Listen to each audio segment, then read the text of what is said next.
Assalamualaikum warahmatullahi wabarakatuh. Perkenalkan, nama saya Dita Elpina, NIM 20591054. Nah, saya berasal dari Prodi PGMI 2A.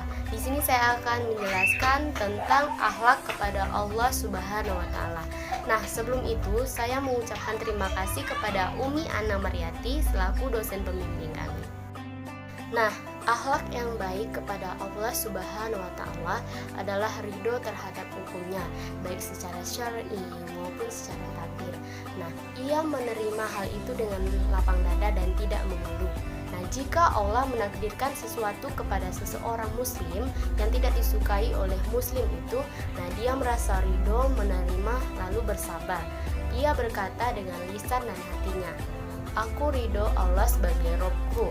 Dan jika Allah menetapkan hukum syar'i ataupun ridha menerima, ia tunduk kepada syariat Allah Azza wa Jalla dengan lapang dada dan jiwa yang tenang. Akhlak kepada Allah Subhanahu wa taala dapat diartikan sebagai sikap atau perbuatan yang seharusnya dilakukan oleh manusia sebagai makhluk Allah. Nah, kepada Allah sebagai Khalik. Nah, sekurang-kurangnya ada 4 alasan mengapa manusia perlu berakhlak kepada Allah Subhanahu wa taala. Nah, yang pertama, karena Allah Subhanahu wa taala lah yang menciptakan manusia. Dia yang menciptakan air yang dikeluarkan dari tulang punggung dan tulang rusuk. Nah, hal ini sebagaimana yang difirmankan Allah Subhanahu wa taala dalam surah At-Tariq ayat 5 sampai 7. Nah, artinya, maka hendaklah manusia memperhatikan diri apakah dia diciptakan. Nah, dia diciptakan dari air mani yang terpancar. Nah, yang terpancar dari tulang sulbi atau punggung dan tulang dada. Nah, maka dari itu kita sebagai umat Islam harus tunduk dan patuh atas segala perintah dan larangannya. Nah, karena Allah lah yang telah menciptakan kita.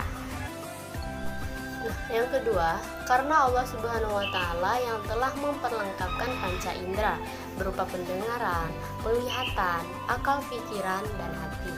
Nah, serta anggota badan yang kokoh dan sempurna. Nah, Allah Subhanahu wa taala juga berfirman dalam surah An-Nahl ayat 78. Nah, surah ini yang berbunyi, "Dan Allah telah mengeluarkan kamu dari perut ibumu dan dalam keadaan tidak melihat apapun, dan Dia memberikan kamu pendengaran, penglihatan, serta hati. Nah, agar kamu bersyukur." Nah, di sini juga menjelaskan bahwa bersyukurlah kepada Allah Subhanahu wa taala karena telah memberikan kenikmatan, penglihatan, pendengaran, karena tidak semua orang bisa merasakan kenikmatan tersebut. Ketiga, karena Allah Subhanahu wa taala yang menyediakan berbagai bahan dan sarana diperlukan bagi kelangsungan hidup manusia, seperti bahan makanan yang berasal dari tumbuh-tumbuhan, air, udara, binatang, ternak, dan lain-lainnya. Nah, Allah memberikan kenikmatan akal kepada manusia untuk berpikir tentang tanda-tanda kebesaran Allah, memperhatikan dan merenungkan apa yang diciptakan di langit dan bumi. Nah, keempat, Allah Subhanahu wa taala lah yang memuliakan manusia dengan diberikannya kemampuan daratan dan lautan. Sebagaimana firman Allah dalam surah Al-Isra yang berbunyi, "Dan sungguh kami telah memuliakan anak-anak cucu Adam, dan kami angkut mereka di darat dan di laut, dan kami beri mereka rezeki yang baik-baik, dan kami lebihkan mereka di atas banyak makhluk yang kami ciptakan dengan kelebihan yang sempurna." Berikut beberapa bentuk akhlak kepada Allah Subhanahu wa taala. Yang pertama, menaati segala perintahnya. Nah, hal yang pertama yang dilakukan sebagai seorang muslim dalam beretika kepada Allah Subhanahu wa taala adalah dengan menaati segala perintahnya Allah Subhanahu wa taala yang telah memberikan segala-galanya pada hambanya. Nah, yang kedua, beribadah kepada Allah Subhanahu wa taala. Nah, melaksanakan perintah Allah Subhanahu wa taala untuk menyembahnya sesuai dengan perintahnya. Seorang muslim beribadah membuktikan ketundukan terhadap perintah Allah. Nah, yang ketiga, berpikir kepada Allah Subhanahu wa taala. Nah, apa sih? Nah, mengingat Allah dalam berbagai kondisi, baik diucapkan dengan mulut maupun dalam hati. Nah, yang keempat, berdoa kepada Allah. Nah, apa sih berdoa kepada Allah? Memohon apa saja kepada Allah.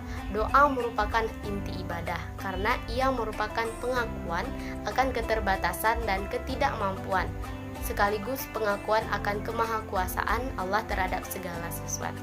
Nah, yang kelima tawakal. Nah, apa sih tawakal? Tawakal untuk Allah yaitu berserah diri sepenuhnya kepada Allah Subhanahu wa taala dan menunggu hasil kerja dan menunggu dari suatu keadaan. Nah, tawakal bukan berarti meninggalkan kerja dalam usaha. Dalam surah Al-Mulk ayat 15 dijelaskan bahwa manusia disyariatkan berjalan di muka bumi untuk mencari rezeki dengan berdagang, bertani, dan sebagainya. Keenam adalah tawaduk untuk Allah, yaitu hati yang rendah di hadapan Allah, mengakui bahwa kita adalah makhluk yang hina di hadapan Allah yang Maha Kuasa. Nah, oleh karena itu tidak layak jika hidup dengan angkuh dan sombong, dan tidak mau memaafkan orang lain dan pamrih dalam melakukan ibadah untuk Allah. Nah, yang ketujuh yaitu ridho terhadap ketentuan Allah. Nah, etika berikutnya yang harus dilakukan seorang muslim terhadap Allah Subhanahu wa taala adalah ridho terhadap segala ketentuan yang telah Allah berikan kepada kita. Nah, seperti jika ia dilahirkan baik dari keluarga yang berada maupun keluarga yang kurang mampu dan dalam bentuk fisik yang Allah Subhanahu wa taala berikan, nah ataupun hal-hal lainnya, karena pada hakikatnya sikap seorang muslim senantiasa tidak yakin terhadap apapun yang Allah Subhanahu wa taala berikan kepadanya.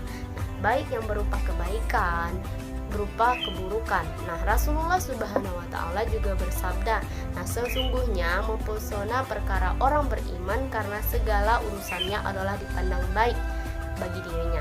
Nah, jika ia mendapatkan kebaikan, ia bersyukur karena ia tahu bahwa hal tersebut merupakan hal yang terbaik bagi dirinya."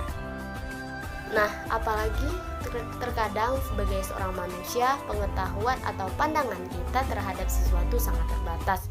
Nah, sehingga bisa jadi sesuatu yang kita anggap baik justru yang buruk. Nah, sementara sesuatu yang dipandang buruk ternyata malah memiliki nilai yang kebaikan bagi diri kita. Nah, itulah tadi sedikit penjelasan dari saya mengenai tentang akhlak kepada Allah Subhanahu wa taala. Nah, jika ada kekurangan, saya mohon maaf. Kepada Tuhan saya mohon ampun. Wabillahi taufiq wal hidayah. Wassalamualaikum warahmatullahi wabarakatuh.